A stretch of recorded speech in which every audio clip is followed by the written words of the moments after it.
সব মামলায় খালাস পাওয়ায় কারামুক্ত হতে যাচ্ছেন সাবেক স্বরাষ্ট্র প্রতিমন্ত্রী লুৎফুজ্জামান বাবর। ১৭ বছর কারাবাসের পর আজ তিনি কেরানীগঞ্জ কেন্দ্রীয় কারাগার থেকে মুক্তি পেতে পারেন বলে জানিয়েছে কারা অধিদপ্তর। মঙ্গলবার বহুল আলোচিত ১০ ট্রাক অস্ত্র চোরাচালানের ঘটনায় অস্ত্র আইনে করা পৃথক মামলায় যাবজ্জীবন কারাদণ্ডের দায় থেকে খালাস পান লুৎফুজ্জামান বাবর। বিচারপতি মোস্তফা জামান ইসলাম ও বিচারপতি নাসরিন আক্তারের দ্বৈত বেঞ্চ এই রায় দেন। এর মাধ্যমে সব মামলা থেকে খালাস পেলেন বাবর। ফলে বাবরের কারা মুক্তিতে আর কোনো বাধা নেই। এদিকে বাবর আজ মুক্তি পেতে যাচ্ছেন এমন খবরে নেতাকর্মীরা কারাগারের সামনে অবস্থান করছেন।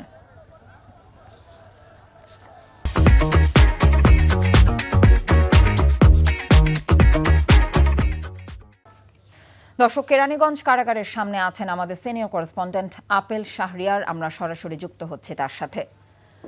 আপেল, বাবরের মুক্তির বিষয়ে সর্বশেষ কি তথ্য আছে আপনার কাছে?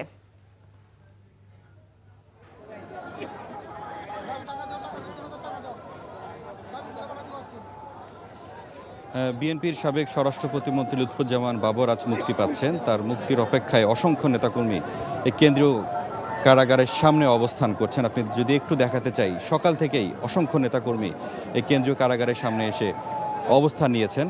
আর কিছুক্ষণ আগেই লুৎফুজ্জামান বাবরের পরিবার এই কারাগারের ভিতরে প্রবেশ করেছে গাড়ি নিয়ে, মানে যে গাড়িতে করে তিনি বের হবেন।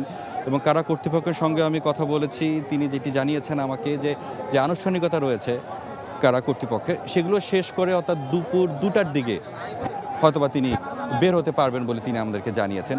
সব মিলে বলে রাখি, নেতাকর্মীরা এখানে আছেন, তারা স্লোগান দিচ্ছেন, তারা তাদের প্রিয় নেতাকে আসলে মুক্তির অপেক্ষায় তারা এখানে অবস্থান নিয়েছেন।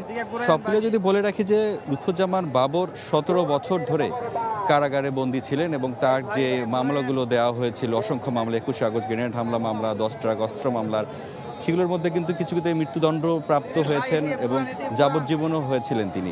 তবে সব মিলিয়ে এখন সেগুলোতে খালাস পাওয়ার পরে আজকে তিনি মুক্তি পাচ্ছেন। এবং তারপরে যে 2টা দিন যে একটু বিলম্ব হলো, তার কারণটা হচ্ছে জেল বন্ড হাতে পাওয়াতে কিছুটা সময় লেগেছে, এই জন্য আইনজীবীদেরকে কিছুটা সময় লেগেছে। তবে আমি যেটি বলতে চাই যে এখন নেতাকর্মীরা এখানে অবস্থান করছেন, তাদের চোখে মুখে এক ধরনের উচ্ছ্বাস আমি লক্ষ্য করেছি। তার কারণ অনেক দিন পর, দীর্ঘ সময় পর লুৎফুজ্জামান বাবর অবশেষে তিনি মুক্তি পাচ্ছেন। তো আমি এখানকার একজন নেতার সঙ্গে কথা বলার চেষ্টা করি। আচ্ছা, আপনার কাছে জানতে চাই যে অবশেষে তো মুক্তি পাচ্ছেন, আপনাদের অনুভূতি একটু জানতে চাই। আমরা অত্যন্ত আনন্দিত, আল্লাহর কাছে হাজার কোটি শুকরিয়া যে আমাদের প্রাণপ্রিয় নেতা, ভাটি বাংলার সিংহপুরুষ লুৎফুজ্জামান বাবর সাহেবকে আমরা ফিরে পাচ্ছি। দীর্ঘ 17 বছর কারাভোগের পর অন্যায়ভাবে ফ্যাসিস্ট সরকার ওনাকে আটকায় রাখছে। ইতিমধ্যেই আপনারা জানেন, কোর্ট থেকে সকল মিথ্যা মামলায় প্রমাণিত হয়েছে।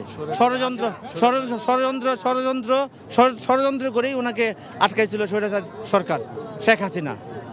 এখন আমরা খুবই আনন্দিত, আল্লাহর কাছে কোটি কোটি শুকরিয়া আদায় করছি যে উনি স্বাভাবিক আমাদের মাঝখানে উনি স্বাভাবিকভাবে ফিরে আসছে।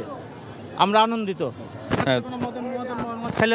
পক্ষ থেকে আপনাদেরকে সকলকে ধন্যবাদ। হ্যাঁ, ধন্যবাদ আপনাকে। আসলে অসংখ্য নেতাকর্মীরা এখানে আছেন এবং নেত্রকোনা 4 আসনের উনি সাবেক সংসদ সদস্য ছিলেন। তো তার এলাকার লোকজন ছাড়াও আমি যেটি দেখলাম যে ঢাকা এবং ঢাকার আশপাশে যে জেলাগুলো রয়েছে সেখান থেকেও কিন্তু বিএনপি নেতাকর্মীরা এখানে এসেছেন, তারা উচ্ছ্বাস করছেন, তারা অপেক্ষায় রয়েছেন, লুৎফুজ্জামান বাবরের মুক্তির অপেক্ষায় তারা রয়েছেন।